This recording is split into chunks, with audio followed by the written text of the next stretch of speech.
Bonjour à toutes et à tous, merci d'être si nombreux, merci d'avoir choisi de passer ces 45 prochaines minutes avec nous. Je m'appelle Stéphane Courgeon, je suis journaliste animateur, j'ai le plaisir d'animer ces échanges avec donc Marianne Legnaud, présidente d'Enedis, l'entreprise qui assure la distribution d'électricité jusqu'au compteur des clients. Bonjour Madame Legnaud. Bonjour, Merci bonjour à beaucoup. tous. Et Jean-Marc Jancovici, bonjour à vous. Bonjour. Président du think tank The Shift Project qui œuvre en faveur d'une économie libérée de la contrainte carbone. Vous êtes également cofondateur de Carbone 4, un cabinet de conseil sur les enjeux énergie et climat. Marianne Legnaud, tiens, une première question d'abord, alors pas anecdotique, hein, on est en Bretagne. La Bretagne électrique, vue d'Enedis, ça ressemble à quoi ? La Bretagne, c'est une terre électrique, une terre d'innovation depuis bien longtemps. Ça a été une région qui a été très à la pointe dans tout ce qu'on a appelé les smart grids, hein, c'est-à-dire comment rendre les réseaux de distribution d'électricité plus connectés, plus digitaux, et donc aussi leur permettre de réaliser cette électrification nouvelle de la France, hein, qui se passe aussi en Bretagne. Et puis la Bretagne pour Enedis, donc l'entreprise de services publics industriels qui vous apporte l'électricité. C'est 3 tours de terre en termes de réseau, puisqu'on est sur un réseau Enedis qui fait 35 fois le tour de la Terre, qui appartient aux collectivités locales, hein, dont certaines sont 35 fois le tour de la Terre, ce que vous 35 avez fois, vu, c'est le plus grand réseau européen, c'est 15% de l'ensemble des réseaux européens, avec cette particularité que nous en sommes le gestionnaire et que les propriétaires sont les collectivités locales. Et donc, c'est une région où l'électricité, un peu comme dans le reste de la France, représente un quart de la consommation d'énergie du territoire, mais avec une très forte croissance des énergies renouvelables. Et puis à l'intérieur de ces énergies renouvelables, de la part d'autoconsommation, donc des consommateurs, des clients qui vont produire et pour eux-mêmes et qui vont consommer une partie de ce qu'ils produisent. C'est un phénomène qui est en très très forte croissance partout en France, en particulier en Bretagne, qui a fait x2 en un peu plus d'un an. C'est pas la deuxième région en autoconsommation? Oui, c'est la première région en dynamisme, et derrière c'est l'Occitanie en termes de développement de l'autoconsommation individuelle pour l'électricité. Donc c'est une région à la fois qui se développe fortement dans les énergies renouvelables, avec cette particularité autoconsommation individuelle, mais aussi collective, avec des très beaux projets, notamment dans le Morbihan. En France, il y a 200 projets d'autoconsommation collective active. Eh bien, il y en a une trentaine en Bretagne, essentiellement dans le Morbihan. Puis pour finir peut-être cette cartographie, c'est une région aussi qui a su baisser sa consommation d'électricité depuis plusieurs mois, depuis un an. Alors évidemment, on peut, puisque moins 5, moins 6% suivant les départements, on peut discuter, mais je pense que ça fera l'objet du débat, de savoir si c'est une sobriété choisie par une prise de conscience des enjeux climatiques ou subie du fait de la hausse des prix de l'électricité. Jean-Marc Jancovici, je sais que vous aimez particulièrement la montagne, mais la Bretagne vous gagne aussi, puisque vous avez donc Carbone 4 à Rennes. Et alors hier, le président de la région vous a évoqué un projet Shift Project Région Bretagne. Vous en dites quelques mots? Oui, alors ça, effectivement, il y a eu une annonce presse, d'après ce que j'ai compris hier. Ce qui va se passer en Bretagne avec le Shift Project, c'est la région va servir de cobaye pour voir si on arrive à décliner à la maille d'une région ce qu'on a fait à la maille d'un pays avec le plan de transformation de l'économie française. Donc quand on a mis en œuvre ce travail il y a maintenant 2 ans, le plan de transformation de l'économie française, la question c'était si on prend l'économie comme un ensemble de flux physiques et de compétences, comment est-ce qu'on doit comment ça doit se déformer pour être en ligne avec la baisse d'émissions qui est requise pour que le climat de Saint-Malo ne devienne pas encore plus tropical que ce qu'il est en ce moment. Et ce qui veut dire que les émissions doivent baisser de 5% par an à l'échelle planétaire, hein, c'est ce qui va très très vite. Et la question qu'on se posait, c'est qu'est-ce qu'on peut proposer au gouvernement français, donc qu'est-ce qui est à la main d'un pays. Donc on ne lui propose pas de faire des choses qui sont à la main de l'Europe, on ne lui propose pas de faire des choses qui sont à la main de je ne sais pas quoi. Et là, l'idée, c'est exactement la même chose au niveau d'une région, c'est-à-dire on va regarder si au niveau d'une région, on sait caractériser l'économie régionale sous forme de flux physiques et de compétences, et du coup, qu'est-ce qui est à la main d'une région pour influer sur le système dans le sens de sa décarbonation. Alors avec des difficultés évidemment quand on regarde ça, parce que par exemple l'agriculture est quelque chose qui est important dans la région Bretagne, mais c'est pas que la région Bretagne qui pilote la manière dont sont organisées les activités agricoles ici. Il y a aussi un tout petit acteur qui s'appelle l'Europe qui a un peu son mot à dire. Voilà, donc c'est ça qu'on va faire, et c'est un projet qui va être cofinancé par la région, par l'ADEME et par l'AFPA, l'Association pour la formation professionnelle des adultes. Voilà, et qui va démarrer, et on va voir ce que ça donne. Le Shift Project, je rappelle quand même une chose importante, le Shift Project étant une association d'intérêt général, nous ne sommes pas prestataires pour un acteur particulier. Donc on ne va pas prester pour la région Bretagne et juste pour la région Bretagne, c'est pas ça qu'on va faire. En fait, on va se servir de la région Bretagne comme d'un cobaye pour voir si on arrive à pondre une méthode qui sera exploitable par n'importe quelle région sur la manière de prendre le problème de la décarbonation. Voilà, c'est ça, ça va être ça le sujet. Marianne Legnaud, pardon, pour reprendre une expression de Jean-Marc Jancovici qui parle souvent de gagnants et de perdants. La transition écologique va donc faire des gagnants et des perdants. Qu'en est-il du secteur des réseaux? Vous, par exemple, Enedis, qu'est-ce que vous considérez comme un futur gagnant de cette transition? Alors, gagnants et perdants, je pense qu'il peut peut-être revenir aussi sur ce qu'on entend par là, mais si on parle de secteur en termes de croissance. Voilà, en développement, en termes de croissance d'activité, c'est certain que si l'une des clés de la lutte contre le changement climatique, c'est sortir progressivement des énergies fossiles pour les remplacer par de l'électricité, évidemment, le secteur électrique dans son ensemble est un gagnant, je mets des guillemets, parce que je pense qu'il faut avoir une vision plus collective que cela, de cette évolution. C'est d'ailleurs ce qui est envisagé, puisqu'aujourd'hui, l'électricité, c'est 25% de la consommation d'énergie des Français. Mais on sait que dans les scénarios 2050, donc de neutralité carbone, alors il y a plusieurs hypothèses bien sûr, mais cette part va monter jusqu'à 55, 60%. Donc ce qu'on va faire, c'est qu'on va à la fois, on doit baisser la consommation globale d'énergie, et ça doit se faire évidemment. Et la demande reste très forte. Voilà, par de l'efficacité énergétique, par de la sobriété choisie, mais ça se fait aussi par une décarbonation de l'économie qui passe par l'électricité, puisque la France a la chance d'avoir une électricité déjà largement décarbonée, en tout cas beaucoup plus décarbonée, 4 à 5 fois plus décarbonée que celle de ses voisins. Donc, pour rendre possible ce mouvement en complément d'énergie pilotable, parce qu'il faut de l'énergie qui soit pilotable, des énergies intermittentes qui sont le renouvelable, et bien évidemment ces énergies, elles ne flottent pas en l'air, c'est pas magique, elles sont raccordées très massivement à 90% au réseau de distribution géré par Enedis, et c'est une activité qui est évidemment en forte croissance. Je vous donne qu'un seul chiffre d'activité.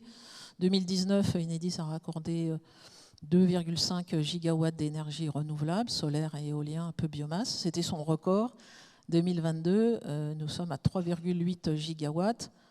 L'année précédente que j'ai citée, c'était 30 000 installations renouvelables. Là, c'est 100 000 et on va finir 2023 sans doute à 4 gigawatts et près de 200 000 installations renouvelables. Et nous allons ajouter encore 1 million de sites de production renouvelable d'ici 2028. Donc on voit que là, on a commencé un peu en retard. Je dirais la France est en retard sur ses objectifs parce qu'elle a commencé doucement. Mais ça y est, on est vraiment en train d'accélérer. Après, cette croissance, elle n'est pas, je pense, elle doit pas être débridée. C'est vraiment une croissance, plus d'électricité, mais moins d'électricité par usage. Et donc, il faut aussi qu'on travaille sur...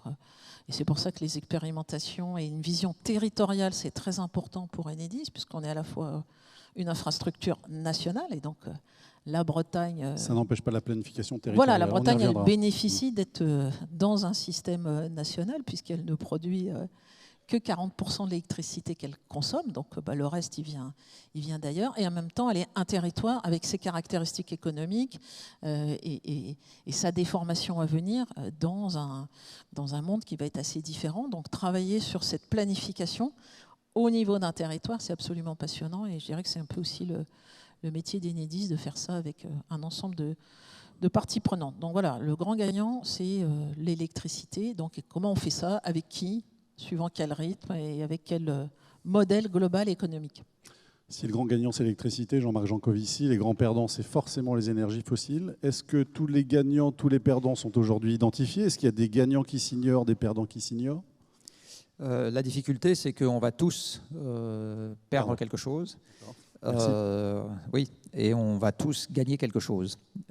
En fait, quand on regarde la manière dont les combustibles fossiles ont déformé le système, l'activité productive des hommes, on ne trouve pas que le fait qu'il y a eu des pétroliers et des gaziers. On trouve le fait que la société s'est urbanisée. On trouve le fait que le pouvoir d'achat a augmenté. On trouve le fait que nous avons eu les retraites et les études longues. On trouve le fait que l'économie s'est mondialisée. On trouve le fait que l'alimentation, aujourd'hui, je parle bien de la production agricole en sortie d'exploitation, ça coûte 2% de ce qu'on gagne, alors que c'était la moitié il y a 2 siècles.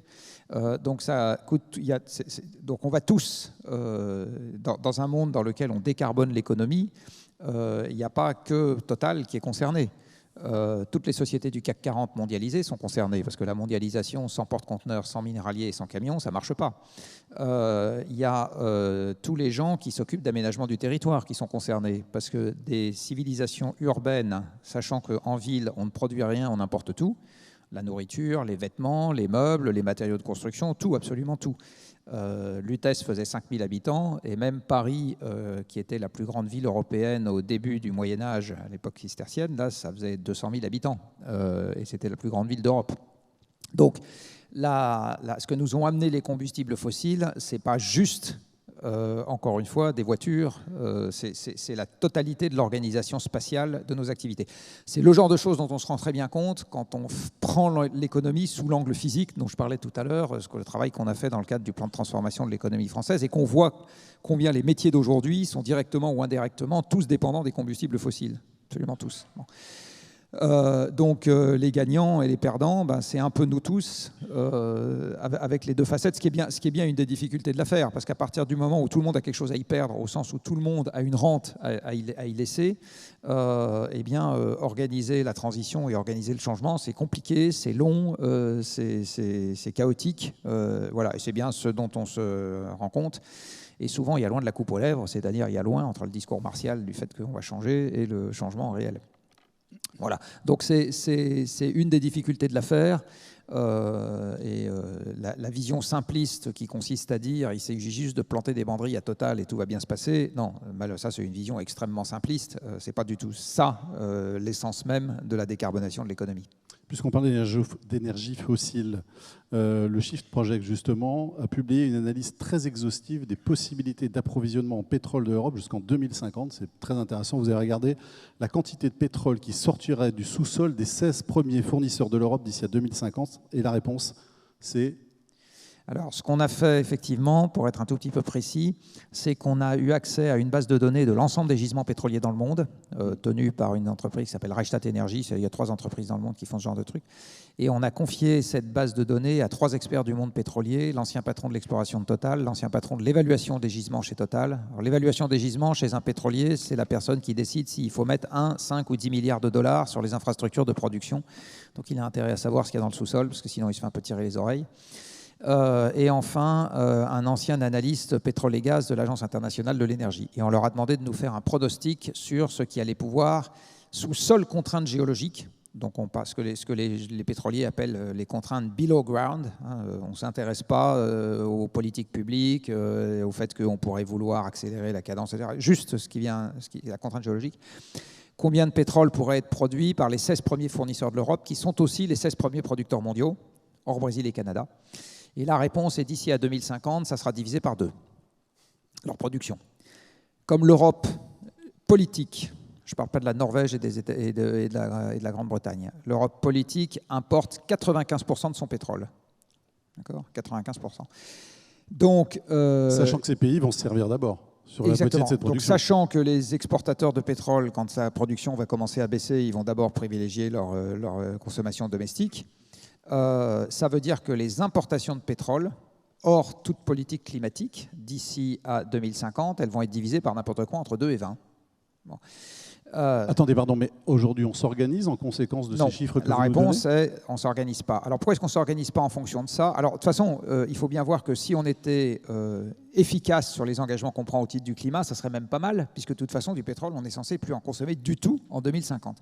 Sauf que quand on regarde la vitesse à laquelle évoluent les systèmes, on se rend compte qu'on n'est pas du tout parti pour ça. Et en fait, pour renvoyer à une question que vous avez évoquée dans l'introduction, on est parti pour s'organiser avec de la pauvreté et pas avec de la sobriété, c'est-à-dire pas avec des économies désirées, anticipées, planifiées, mais avec des économies subies et qui nous désorganisent.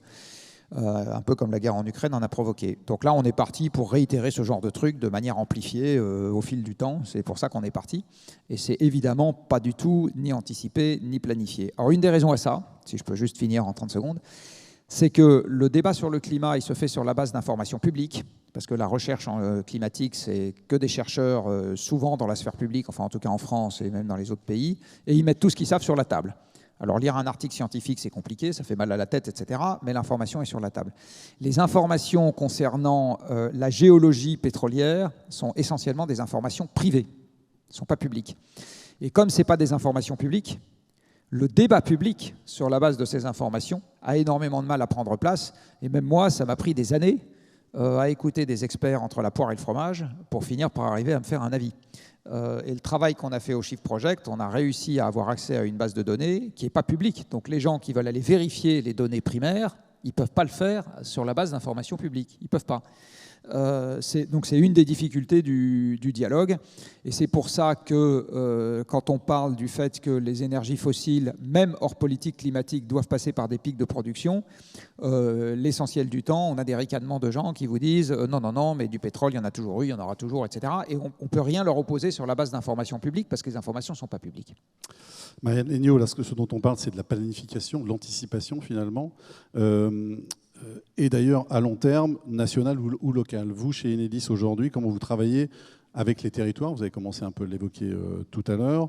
Est-ce que d'ailleurs, c'est une planification pour vous qui est énergétique ou plus largement écologique? Ça, c'est une importante question dont on a débattu avec l'ensemble des salariés d'Enedis, mais aussi, bien sûr, ses clients, mais aussi les élus, les territoires, quand on a construit notre projet d'entreprise, où on a dit mettre toutes nos compétences, et je reviendrai sur l'enjeu compétences, au service de la transition écologique, mais on avait été parti sur énergétique, parce que c'est notre secteur d'activité. Donc pour moi, c'est très clairement écologique, puisque évidemment c'est l'énergie, mais c'est aussi comment on se déplace, comment on consomme, comment on habite et comment tout ça se déforme dans le temps, sur un territoire donné, dans la durée, en prenant en compte des aléas climatiques et des évolutions thermiques, mais aussi des évolutions sociétales importantes. J'en ai mentionné quelques-unes. Donc, si on parle de la Bretagne, elle a cette démarche de planification et nous en faisons partie. Nous l'accompagnons, les différents plans bretons, que ce soit pour l'éolien, que ce soit pour le solaire. Mais on veut aller plus loin, d'abord parce que je pense qu'il y a une vraie exigence de planification. C'est un terme qui est beaucoup utilisé. Quel en est vraiment le contenu? Je crois qu'il y a des débats en cours et des annonces qui vont peut-être être faites. Évidemment, nous, on est une infrastructure. Voilà, donc la planification, c'est un peu notre métier. Mais on veut faire plus que ça, justement pour que cette croissance de notre secteur, elle ne se fasse pas de manière débridée. Et un des exemples que j'aime bien sûr, on va quitter progressivement le moteur thermique pour le remplacer par du véhicule électrique. Alors, il y a des prévisions. On est à 1,2 million aujourd'hui hybrides tout électriques de véhicules circulant en France. Les prévisions, c'est 17 millions, 15 millions en 2035. Certes, donc nous, notre boulot, c'est de raccorder et de rendre tout ça possible, mais il ne faudrait pas qu'un véhicule thermique soit remplacé par un véhicule électrique. Donc derrière, il y a changement de comportement, de l'autopartage, des mobilités douces. Voilà, on vient de consulter l'ensemble de nos équipes. On est 39 000 salariés sur ces questions de la mobilité douce pour négocier un accord social.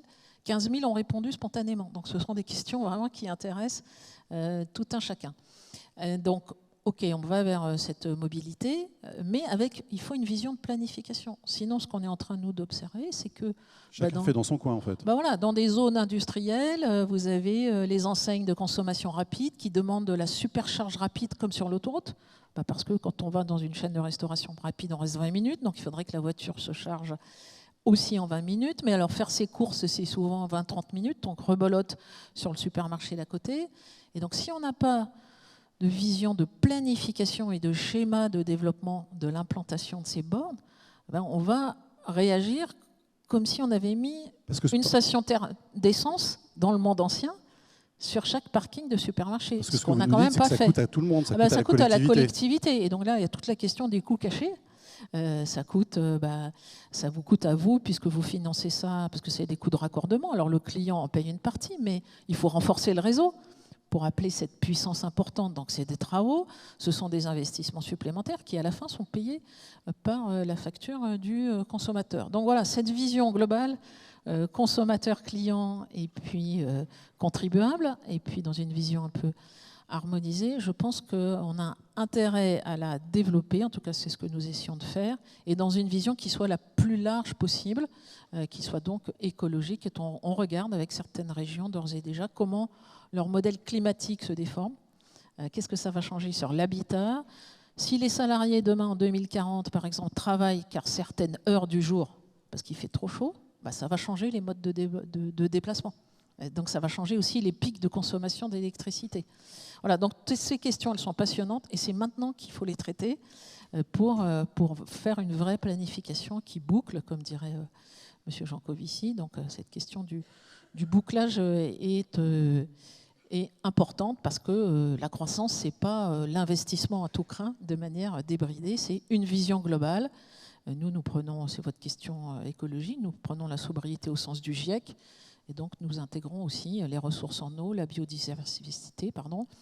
Et puis, si on élargit encore, comme nous sommes adhérents du mouvement Impact, nous croyons beaucoup à ce qu'on appelle aujourd'hui, il faudra le définir plus précisément, mais une économie apaisée, c'est-à-dire une économie où on parle du partage de la valeur ajoutée, et où bien sûr, il y a des prestataires, il y a des sous-traitants, il y a des partenaires, mais il y a aussi le vivant dans son ensemble qu'on doit prendre en compte. Donc voilà, c'est une vision très large pour laquelle nous essayons de militer en restant très humbles, parce qu'on est là pour apprendre, travailler avec les autres, et on n'est qu'au début de ce chemin de transformation et de nouveaux modèles.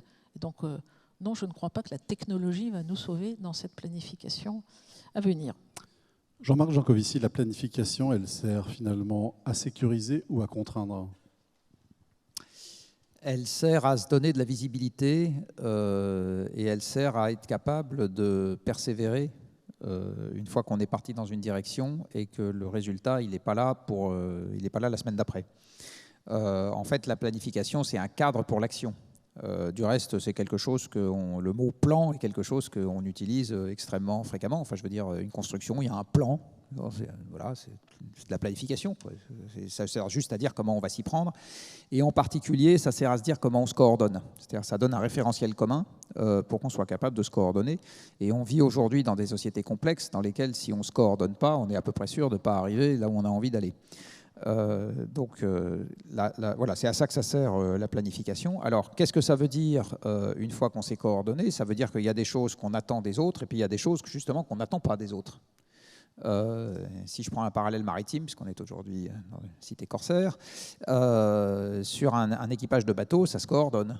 C'est-à-dire qu'au moment où on monte la voile d'avant, si on vous explique qu'il faut hisser toutes les voiles et qu'à l'arrière, ils font l'exact inverse, ou que je sais pas quoi, ou qu'ils abattent le mât, on a quand même un petit problème. Donc en fait, là, et vous vous rappelez probablement, seul maître à bord après Dieu, c'est tellement important la coordination sur un bateau qu'on pendait les mutins. Enfin, je veux dire, il n'était juste pas question que quelqu'un commence parce que la sécurité collective en dépendait. Là, on est exactement, on peut reprendre cet exemple à la maille d'une société. La planification, ça sert à donner des guides, ça sert aussi, fatalement, à sanctionner les gens qui ne sont pas dans le jeu. Mais c'est quelque chose qui a toujours existé dans les sociétés organisées, le fait de sanctionner les gens qui ne sont pas dans le jeu. On le fait déjà aujourd'hui. On considère qu'on n'a pas le droit de tuer son voisin. Une des règles du jeu, c'est que voilà, si moi je dis des horreurs, vous n'avez pas le droit de me tuer à la sortie de la conférence. Si vous faites ça, normalement, vous allez en prison, ce qui est une contrainte. Voilà, donc les règles du jeu ont toujours existé. Voilà, donc le fait que la planification, pour des raisons nouvelles, c'est-à-dire le fait qu'on vit sur un monde fini, va amener des contraintes. Oui, le fait que la contrainte soit quelque chose de nouveau, non. Voilà, simplement, il faut choisir les bonnes. Et après, il y a l'éternel discours où aucune vision caricaturale n'est pertinente. Donc la vision, il ne faut pas contraindre le monde économique, est complètement inopérante. Évidemment qu'il faut contraindre le monde économique, il faut lui donner les bonnes contraintes. Par contre, la vision qui est, il faut empiler les contraintes incohérentes les unes sur les autres, n'est pas bonne non plus. parce que la planification, elle a pour but de dégager une ligne directrice avec sa cohérence propre, et on ne peut pas aller, toujours pour reprendre le parallèle maritime, à l'est et au nord en même temps. Donc, à un moment, il faut choisir. Voilà, donc c'est à ça que ça sert, la planification. C'est à donner un cadre d'ensemble, et ça ne dit pas tout. Ça ne donne pas toutes les modalités opérationnelles, mais par contre, ça donne le cadre dans lequel on les délègue. Et c'est évolutif. Pardon ? Et c'est évolutif. C'est itératif. C'est-à-dire qu'un plan d'ensemble, évidemment... Alors, ce qui ne doit pas évoluer tous les 4 matins, c'est l'objectif. Bien sûr. Pour prendre un exemple qui a concerné de très près ma voisine de gauche, quand en 20 ans vous dites « je fais du nucléaire, j'en fais pas, j'en refais pas », sur des objets qui durent un siècle, c'est compliqué d'avancer dans ce genre de truc. Donc c'est justement fait pour pas qu'on change d'avis tous les 4 matins. Et après, évidemment, comme on ne peut pas changer d'avis tous les 4 matins si on veut que ça marche bien, il y a toute la différence entre persévérer dans l'erreur et persévérer dans l'effort. Donc comme un plan c'est fait pour qu'on persévère, il faut évidemment bien le concevoir au départ, parce que s'il est conçu de travers, on va persévérer dans l'erreur. C'est absolument évident. Oui, ce qui me paraît important aussi, j'adhère à ce qui vient d'être dit, mais dans la planification, c'est de ne pas oublier des leviers. Donc là, on a parlé d'investissement, on a parlé de technologie parce qu'elle joue un rôle aussi. On aurait pu parler je le souhaite vraiment, d'industrie. On est en Bretagne, c'est un tissu industriel dense. Enfin, on parle de réindustrialisation du territoire. Enedis, c'est une entreprise qui travaille avec des prestataires, avec près de 4000 sous-traitants, qui fait 7 milliards d'achats chaque année, dont 4 milliards d'achats de travaux. Donc voilà, nous avons une relation extrêmement étroite et d'ailleurs nous la concevons à cette maille-là, mais il faut que ces entreprises, elles soient en France, notamment parce qu'elles vont produire avec un contenu carbone plus faible, puisqu'elles bénéficieront d'une électricité dans leur processus décarboné que si elles produisaient dans un autre pays européen ou alors encore mieux hors d'Europe. Donc technologie, investissement, industrie, mais aussi moyens humains. On n'en parle peut-être pas suffisamment, mais pour réussir ces changements de société, quelque part. Vous embauchez à tour de bras, pardonnez-moi l'expression, mais c'est nous, un peu ça. On doit, nous, au sens de la filière des réseaux électriques, l'ADEME dit plus largement la transition écologique peut ou doit créer 1 million d'emplois d'ici 2050. Bon, donc on verra dans quel secteur et comment, mais là encore, il faut s'y mettre maintenant. Donc on a le sujet de notre filière électrique, c'est une filière de 1600 entreprises, mais qui représente déjà 100 000 salariés. Et chaque année, elle doit recruter. Alors donc là, on parle d'Enedis, de RTE, des syndicats professionnels. J'en ai croisé certains en venant, qui sont nos partenaires dans une initiative qu'on a lancée, qu'on a appelée les écoles des réseaux électriques pour la transition écologique. Parce qu'aujourd'hui, par exemple, nous on recrute des techniciens, Bac Pro. Eh ben, il sort Bac Pro électrotech, qui est la spécialité qui nous intéresse le plus. Il sort 8300 jeunes chaque année avec cette qualification-là. Le seul secteur électrique a besoin de 8800 nouveaux salariés que nous. Donc tout le reste, les autres industries, l'automobile, on voit bien qu'il y a un sujet. Donc on a décidé de travailler avec l'éducation nationale, qui a été extrêmement réceptive à ouvrir des nouvelles classes de Bac Pro, première, terminale, pour des jeunes qui vont se spécialiser d'ores et déjà dans ces nouveaux métiers de demain qui ont profondément évolué. Parce qu'aujourd'hui, bien sûr, on continue à envoyer des salariés prendre des photos des lignes pour les réparer, mais surtout on utilise des drones, de l'intelligence artificielle, des modèles de météo, etc. Donc le contenu a évolué pour des métiers qui sont techniques, technologiques, écologiques. La représentation culturelle de ces métiers n'a pas forcément évolué aussi vite. Et en Bretagne, par exemple, on va ouvrir 4 nouvelles classes dans des lycées dès cette rentrée. On est en train de le faire avec nos partenaires qui sont à Brest, à Vannes, à Saint-Brieuc et à Vitré. Et donc là, on a une initiative concrète pour répondre à ce défi de compétences d'ici 2050, qui est un défi d'attractivité de l'industrie et des métiers techniques en particulier. Et ce n'est pas à la maille d'une seule entreprise, ça doit être vraiment une dynamique collective pour cette prise de conscience. On parlera de sobriété avec vous dans un instant. Jean-Marc Jancovici, dans le bilan énergétique de la France en 2022, publié par le ministère de la Transition écologique, on apprend que les émissions de CO2 liées à la combustion d'énergie ont diminué de 2,9% en 2022, se situent 8,8% en dessous de leur niveau de 2019. Et cette même année, la croissance du PIB en France a été de 2,6%. Donc tout va bien ? Pas besoin de parler de décroissance ? En fait, quand on regarde... alors, je vais juste finir sur le... Je vais rebondir un peu sur l'emploi, parce que moi, c'est un truc qui m'intéresse beaucoup. Dans le plan de transformation de l'économie française, on a essayé de regarder comment est-ce que les emplois devaient se déformer en même temps que... Voilà. Alors, il y a deux problèmes symétriques. Il y a le problème de comment est-ce qu'on forme les nouvelles compétences dont on a besoin. Et il y a un deuxième problème aussi important qui est qu'est-ce qu'on fait des gens dont on n'a plus besoin. Voilà. Si on passe au moteur électrique, on n'a plus besoin, enfin on a considérablement moins de, on a besoin de considérablement moins de garagistes. Qu'est-ce qu'on en fait? Bon. On a besoin de moins de gens pour fabriquer des véhicules électriques que pour fabriquer des véhicules thermiques, parce que c'est plus simple. Qu'est-ce qu'on fait des gens dans l'industrie automobile, etc., etc. Donc, et en fait, l'un comme l'autre sont globalement deux angles morts de la politique publique. C'est-à-dire que la politique publique ne s'intéresse dans ses grands plans industriels pas trop aux compétences dont on a besoin pour passer à l'échelle sur des trucs qui sont pertinents. Par exemple, dans l'artisanat du bâtiment, il y a des besoins monstrueux sur l'isolation, sur les installations de pompes à chaleur, sur etc. La politique publique, globalement, renvoie ça aux partenaires sociaux et se désintéresse gentiment de la chose. Et dans l'autre sens, qu'est-ce que je fais des fuelistes? Voilà. Bon, donc, j'insiste vraiment, l'emploi étant un truc tellement important pour nous, créer de l'insécurité là-dessus, c'est un très bon moyen de créer un frein sur les évolutions qui nous sont nécessaires. Hein. Donc, voilà. Donc, au Shift Project, on essaye modestement de contribuer à cette réflexion. Il y a besoin de beaucoup de gens qui s'investissent sur ce problème. Alors, pour revenir à la baisse des émissions et à la hausse du PIB. Depuis que 70% du PIB est constitué de services, je pense que le PIB, on peut lui faire dire exactement ce qu'on veut. Il y a actuellement, rien que pour rester sur les produits et services, il y a, je crois, des milliards de références possibles dans ce qu'un consommateur final est capable d'acheter aujourd'hui. Entre toutes les variétés de chemises, de lunettes, de chaussures, de steaks hachés emballés, etc. Enfin, des milliards. Il y a 10 personnes à l'INSEE pour corriger les produits de l'inflation, dans le calcul de correction de l'inflation. Donc déjà, eux, ils utilisent des modèles qui traitent les trucs par grandes catégories. Et en fait, déjà là, vous dites à peu près ce que vous voulez. Si d'une année sur l'autre, le prix de ma brosse à dents augmente, est-ce que c'est toujours la même brosse à dents? Ou est-ce qu'au motif que la couleur du manche a changé, que le plastique utilisé dans le manche a changé et que le nombre de poils sur la brosse a changé, je considère que c'est une autre brosse et qu'il n'y a pas d'inflation? Bon, on peut avoir ce débat à l'infini. Et donc aujourd'hui, je fais partie des gens qui considèrent que le suivi du PIB est devenu quelque chose qui est extrêmement discutable. C'est-à-dire qu'on ne sait pas exactement ce qu'on compte, en gros. Bon. Donc, pardon, il faut arrêter de voir le changement climatique à travers le prisme économique, c'est ça? Quand je regarde la production exprimée en termes physiques, là, j'y retrouve mes petits. Par exemple, en Europe, le maximum de la construction, c'était 2007, qui se trouve aussi avoir été le maximum de l'approvisionnement énergétique européen.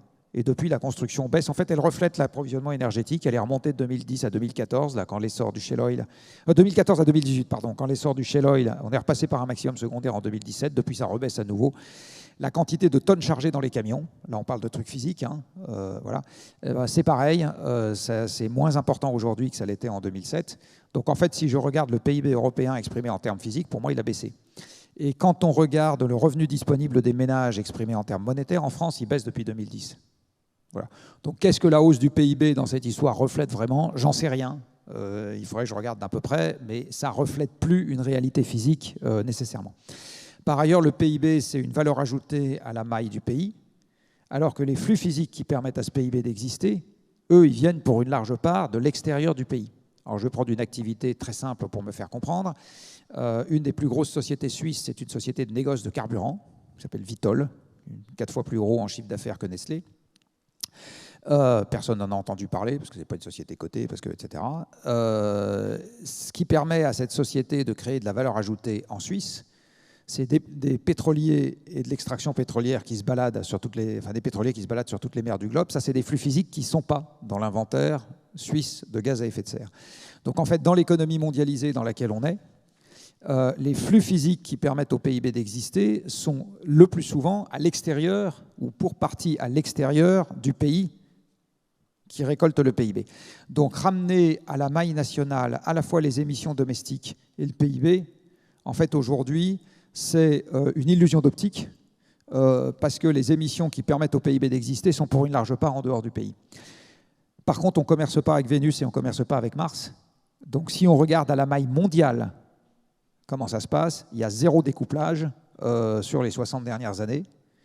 Il y a un couplage extrêmement fort entre PIB et énergie. Il y a un couplage quasiment aussi fort entre PIB et CO2. Et il y a un couplage encore plus fort que l'énergie entre PIB et seule électricité. C'est-à-dire qu'aujourd'hui, si je regarde je fais une régression linéaire entre PIB et électricité, le coefficient de régression est, la dernière fois je l'ai calculé, 0,999, sauf erreur de ma part, et puis je ne sais plus ce qu'il y a derrière. Bon. Donc ça veut dire qu'on est dans un monde où, au premier ordre, c'est l'approvisionnement électrique qui vous dit quel est le PIB mondial. Première approximation, ça marche extrêmement bien. Ça marche aussi assez bien avec le pétrole, soit dit en passant. Donc voilà, donc et comme l'économie est mondialisée, c'est vraiment à cette maille-là qu'il faut réfléchir. Marianne Legnaud, est-ce que vous croyez aux changements de mode de vie qui sont induits par la sobriété qui est finalement attendue ? Oui, je pense que... Comment vous la prenez en compte, vous, chez Enedis, cette sobriété ? On a parlé tout à l'heure de planification. Je pense que d'abord, le premier ressort, c'est effectivement de se dire que les ressources sont finies, et en particulier en énergie. Elles sont pas... On vivait dans un monde où elles étaient conçues comme illimitées, abondantes et pas trop chères. Et puis tout d'un coup, on s'est réveillé en les trouvant peut-être restreintes et surtout plus chères. Bon, donc là, ça a provoqué peut-être un réveil de conscience plus fort, d'où les thèmes qui sont les bons, de l'industrialisation, de la souveraineté énergétique, de la décarbonation.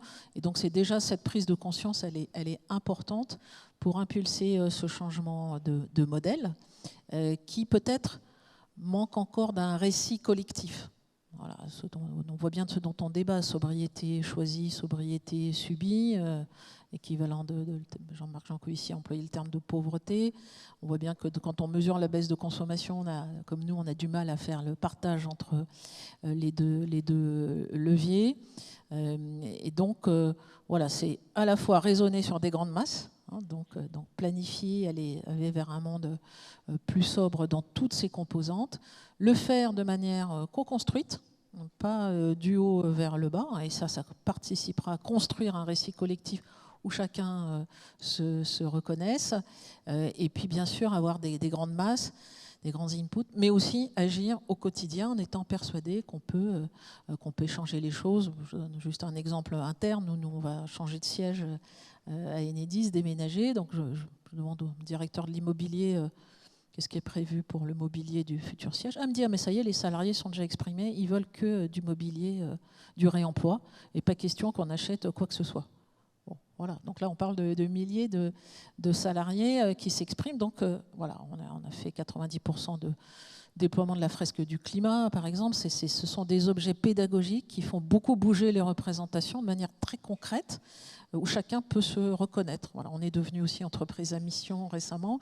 C'est bien pour dire, non pas pour l'écrire sur des brochures et puis être content, mais c'est bien pour se dire, et moi, à mon niveau, dans ma vie quotidienne, dans mon entreprise, je fais quoi pour porter une vision qui soit bien sûr technique, technologique, industrielle, énergétique, mais aussi sociale, sociétale, mais aussi qui aille jusqu'à embrasser une biodiversité dans son contenu. Voilà, donc ce qu'on fait, nous par exemple, évidemment, on fait du réemploi de nos matériaux, des terres qu'on excave, on essaye de baisser nos émissions de CO2, on a la deuxième flotte de véhicules électriques d'entreprises derrière la poste, et c'est d'autant plus...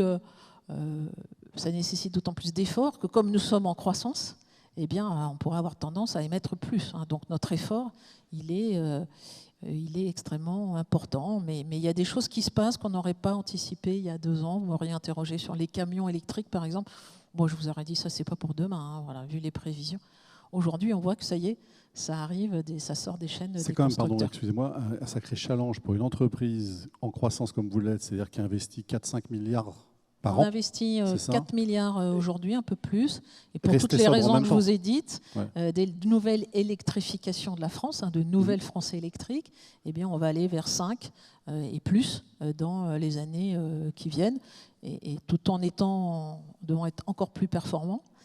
parce que sinon, ce sont les factures des Français qui financent. De toute façon, ils les financent. Il faut aussi être clair sur le coût de cette transition écologique dont on ne parle pas toujours de manière très, très claire. Il y a des transferts, mais il y a aussi des coûts inhérents. Voilà, donc ce sont des défis, mais je crois qu'il faut les concevoir dans la durée et s'y mettre résolument dès maintenant et de manière extrêmement élargie avec l'angle le plus large possible. Sinon, on oublie des angles morts qui peuvent être les compétences, par exemple, ou qui peut être l'empreinte territoriale qui fait partie, nous, de notre ADN. Jean-Marc Jancovici, on a assisté l'hiver dernier à une baisse de la consommation électrique, alors pour diverses raisons, explosion des prix, rareté du gaz, campagne sur les économies d'énergie. Ça, c'est de la sobriété finalement forcée, subie, une sobriété pilotée. Ça ressemble à quoi pour vous ? Alors, c'est toute la différence entre ce que moi j'appelle la sobriété et ce que j'appelle la pauvreté. Pour être un peu plus précis dans les termes qu'on emploie, pour moi, la sobriété est quelque chose qu'on fait de manière active, donc on le désire, on le pilote, et c'est délibérément changer un usage qu'on effectue, histoire d'obtenir un gain sur les ressources, l'énergie, etc. Donc par exemple, si j'habite dans un logement de 100 mètres carrés et que je déménage pour un logement de 70 mètres carrés, de façon délibérée, etc., c'est de la sobriété. Si j'avais une voiture et que délibérément je laisse ma voiture au garage un jour sur deux pour faire du vélo, de la marche à pied ou partager la voiture du voisin, c'est de la sobriété. Quand je l'ai décidé. Si le prix de l'essence est devenu tel que je n'ai plus les moyens de prendre ma voiture et qu'en traînant les pieds, je vais faire autre chose, comme on ne m'avait pas demandé mon avis, c'est plutôt de la pauvreté.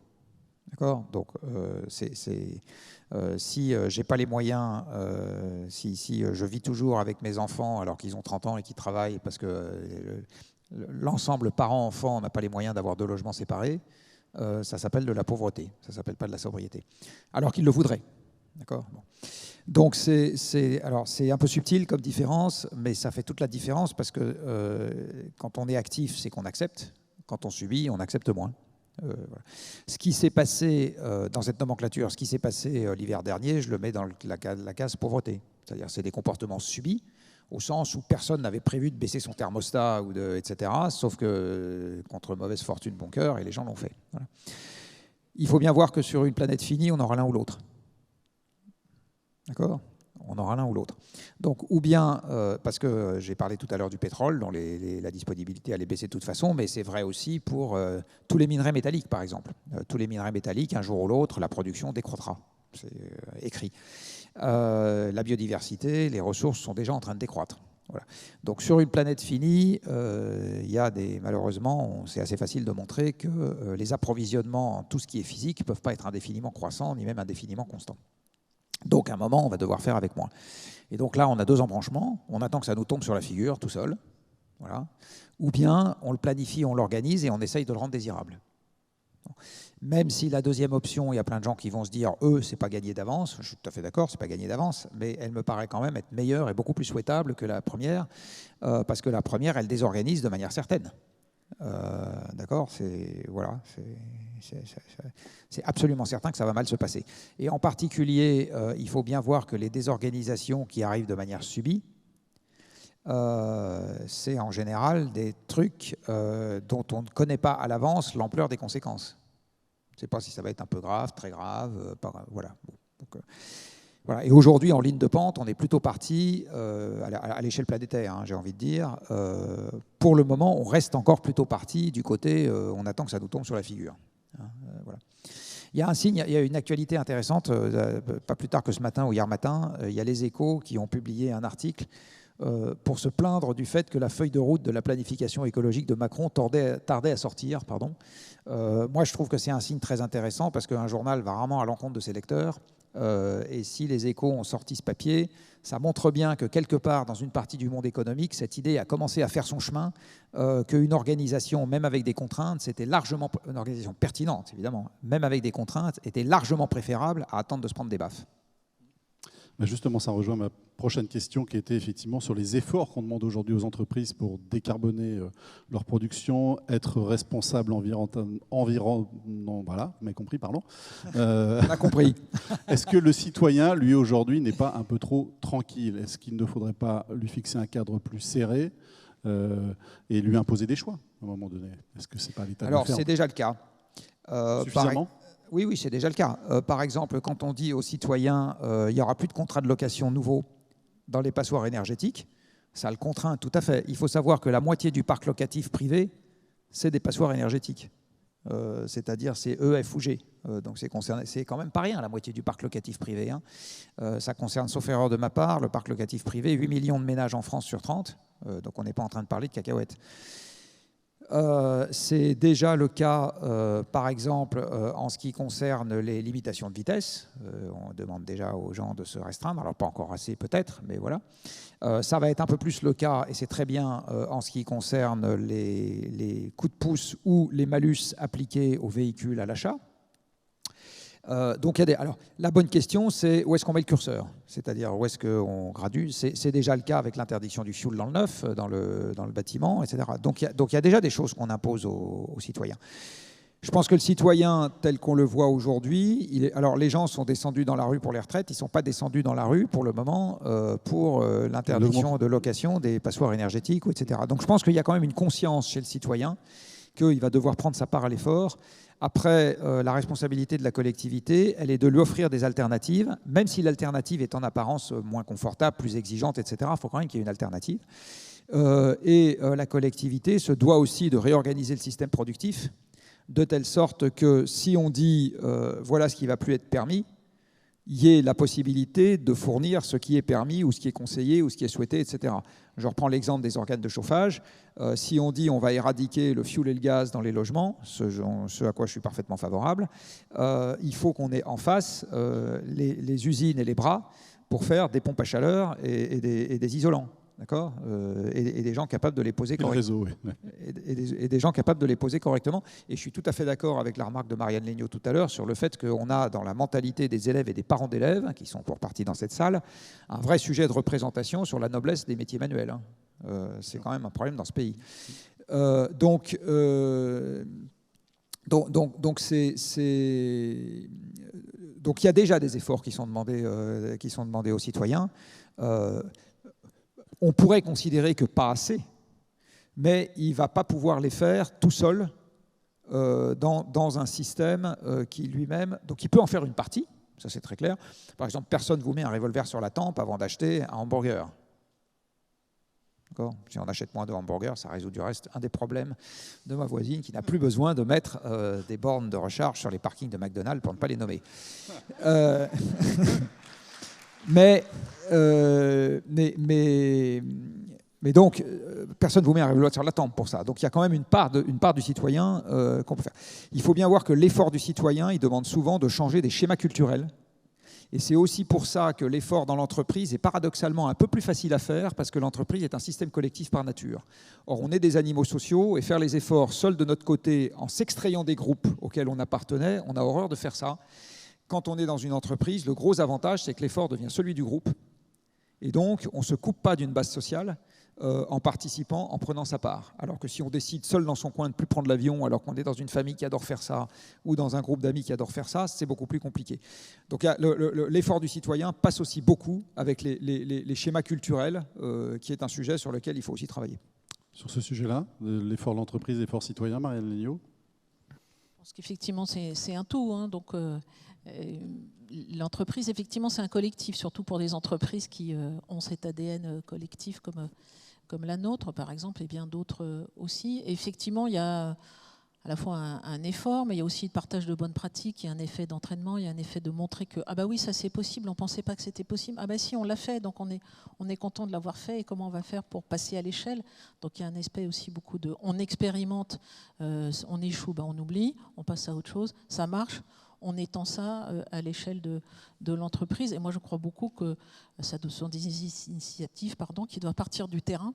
Bien sûr, il y a l'engagement des dirigeants qui est extrêmement important, mais aussi de partir des initiatives, des visions, des questionnements, des réticences parfois, des équipes pour se dire finalement on est dans une maison commune avec un avenir qu'on doit construire. Et donc comment on y va dans notre entreprise qui par ailleurs a un rôle social qui lui-même doit être conçu de la manière la plus large possible. Le temps file. Une question pour terminer. J'allais même dire 2 questions en une que je vous poserai pour l'un et pour l'autre. D'abord, Jean-Marc Jancovici à la réponse, si vous voulez bien. La transition, si elle fait peur aux citoyens aujourd'hui, est-ce que ça n'est pas parce qu'il ne sait pas finalement quel rôle il va y jouer? Et autre question, est-ce que pour ne pas subir cette décroissance que vous annoncez inexorable, est-ce qu'il n'est pas le temps de changer finalement de logiciel, de mode de pensée et même de récit, comme le disait tout à l'heure Marianne Legnaud? Oui, alors je ne vais pas être très long sur la première partie de la question parce que j'y ai déjà répondu. Si l'insécurité crée une réticence à l'action, c'est absolument évident. Donc on en a parlé, la planification doit donner de la visibilité et c'est évident qu'elle doit également un jour ou l'autre se décliner dans les gens dans le fait d'être capable d'incarner sa trajectoire personnelle ou de visualiser sa trajectoire personnelle dans un plan d'ensemble. C'est absolument évident. Mais ça, ce n'est pas à l'État de le faire dans sa totalité. Je veux dire, il ne faut pas que l'État fasse du micromanagement. Lui, il faut qu'il trace les grandes lignes. Après, il faut faire confiance aux acteurs auxquels on délègue pour mettre ça en œuvre. Je veux dire, dans une entreprise de la taille d'Enedis, je ne pense pas que ce soit Marianne Legnaud qui vérifie chaque vis, chaque boulon, etc. Il y a un moment, il y a quand même un peu de délégation, sinon ça ne fonctionne pas bien. Bon.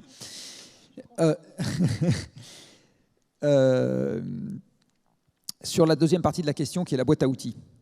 Alors oui, on n'a pas la boîte à outils appropriée. Alors, pour ne pas être trop long, parce que le temps file, il se trouve qu'il y a 2 jours, j'ai fait une interview sur une chaîne internet qui s'appelle Thinkerview.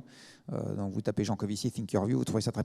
L'interview portait sur la sobriété. Hein. Il y en a pour 2h35. Il y en a pour 2h38. Donc si, comme moi, vous écoutez ce genre de truc en faisant la cuisine, vous avez de quoi préparer un certain nombre de salades. Et où j'ai longuement disserté, donc je vais renvoyer à ce truc-là, j'ai longuement disserté sur le fait qu'aujourd'hui, on n'avait pas la boîte à outils appropriée pour gérer ce genre de choses, et en 15 secondes, que la raison à cela, c'est qu'on continue à confondre crise et mutation. C'est-à-dire quand aujourd'hui on passe un épisode pas sympathique, on se dit c'est une crise, et une crise, il y a un retour à l'état antérieur une fois que la crise est passée. D'accord ? Pour reprendre mon parallèle maritime, il y a un coup de tabac, une fois que vous avez fait le dos rond pour étaler le coup de tabac, ben derrière le beau temps revient, etc. Et vous réhissez les voiles et tout va bien. Là, on n'est pas dans une crise, on est dans une mutation. C'est-à-dire qu'on est dans le début, je vais être un peu méchant dans mon expression, mais sur un certain nombre de ressources, on approche le moment où on va vers le déclin terminal de la ressource. Et puis c'est un déclin terminal, donc après, il n'y a pas de retour à la situation antérieure. Donc ça veut dire qu'il faut qu'on passe d'une boîte à outils qui est prévue pour gérer un monde en croissance avec de temps en temps des crises, à une boîte à outils qui est prévue pour gérer un monde qui, sur certains flux, est en contraction structurelle et où la notion de crise n'existe plus. C'est-à-dire, si vous avez un bout de tissu à laquelle vous enlevez 1 centimètre tous les jours, il n'y a pas de longueur normale et il n'y a pas de retour à la situation antérieure. D'accord ? Bon. Et cette boîte à outils-là, aujourd'hui, elle n'existe pas. C'est très clair. Et c'est une des raisons pour lesquelles, alors elle n'existe pas chez les politiques, elle n'existe pas chez les économistes et elle n'existe même pas dans une bonne partie des entreprises. Chaque entreprise est un projet de croissance. Toujours, c'est un projet de conquête. Donc c'est un projet de croissance. Ça n'existe pas un projet de décroissance au niveau d'une entreprise. C'est pas vrai. Ce que la collectivité a à sa charge, c'est d'assurer que les entreprises qui vont décroître de toute façon parce que c'est leur destin, les salariés qui sont dedans vont trouver autre chose à faire ailleurs en n'étant pas plus malheureux. Les actionnaires y perdront, ça c'est la règle. Et voilà. Mais l'idée qu'on va faire croître toutes les entreprises, ça c'est une idée du passé. Mais ce n'est pas une idée de l'avenir. Bon. On n'a pas la boîte à outils pour gérer ça aujourd'hui. Et je pense qu'il est urgent de l'avoir. Parce que sans boîte à outils, encore une fois, je renvoie à ce que je disais tout à l'heure, on s'en sortira beaucoup plus mal qu'avec. Oui, Legnaud. Oui, je pense que dans cette boîte à outils, puisqu'il y a beaucoup d'incertitudes, en fait, le grand changement, en particulier dans le monde économique, mais en particulier l'énergie, c'est qu'il y a des changements qui se produisent. Le monde ancien, l'électricité, il était assez simple. Vous aviez des modes de production centralisés. C'était produit dans des usines centralisées, nucléaires, thermiques, hydrauliques. C'était commercialisé par quelques fournisseurs. Aujourd'hui, ils sont beaucoup plus nombreux. C'était transporté par RTE, c'était distribué par Enedis. Donc ça allait dans un sens, c'était physique et c'était centralisé. Aujourd'hui, tout ça est bien sûr continue à exister, mais ce qui se développe largement, c'est un monde de l'électricité, de l'énergie totalement décentralisé. J'ai cité les chiffres, où le consommateur prend, mais aussi renvoie sa propre consommation sur le réseau et qui est largement digitalisé.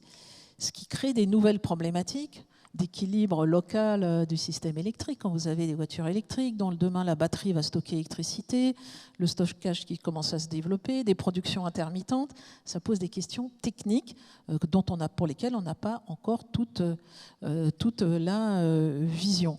Et donc je pense qu'il faut à la fois se projeter résolument. J'ai parlé au début de fait, c'était les collectivités locales qui étaient propriétaires des réseaux électriques. Nous avons avec elles des contrats de concession qui sont précisément à cet horizon 2050. Donc on est déjà dans une relation contractuelle où on se dit qu'est-ce qu'on doit faire ensemble, même si on renouvelle la vision et le niveau des investissements tous les 4 ans, pour cet horizon de la neutralité carbone. Et puis, d'accord avec Jean-Marc Jancovici, il faut préparer ceux qui vont nous remplacer, des jeunes générations. Donc nous, à Enedis, on a fait un travail Enedis 2048 avec des jeunes et on a regardé des scénarios en se disant, bah voilà, si on y arrive tous, sobriété heureuse, ça se passe bien, voilà, quelles conséquences sur notre activité, dans quel monde on est, mais si ça ne se passe pas bien, quelles conséquences? Ils nous ont dit, par exemple, vous aurez un passeport CO2. Si vous avez échoué collectivement, nous les jeunes, on vous dit, chaque individu aura un passeport avec des droits à consommer, l'équivalent des droits à polluer des États ou des entreprises. Bon, ça nous a fait un peu réagir, évidemment, parce que dans notre mindset, ce n'est pas forcément ce qu'on souhaite, mais ça a permis la discussion et ça a permis d'avoir ce dialogue et qu'est-ce qu'on fait pour éviter ce type de situation. Donc, reconnaître qu'on ne sait pas tout, qu'on est dans l'incertitude, mais que notre responsabilité, elle n'en est que plus grande de ce fait, et qu'on a des outils, des leviers, mais surtout que c'est le récit collectif qui aujourd'hui reste largement à construire au-delà des enjeux industriels, technologiques, humains, financiers, territoriaux, dont on a largement parlé ensemble. Merci Enedis, merci à Marianne Legnaud d'avoir mis sur pied ce rendez-vous, cette plénière qui nous a offert des échanges de haut niveau comme on s'est en proposé le Forum économique breton. Merci à tous les deux, merci beaucoup, applaudissements à vous. Merci.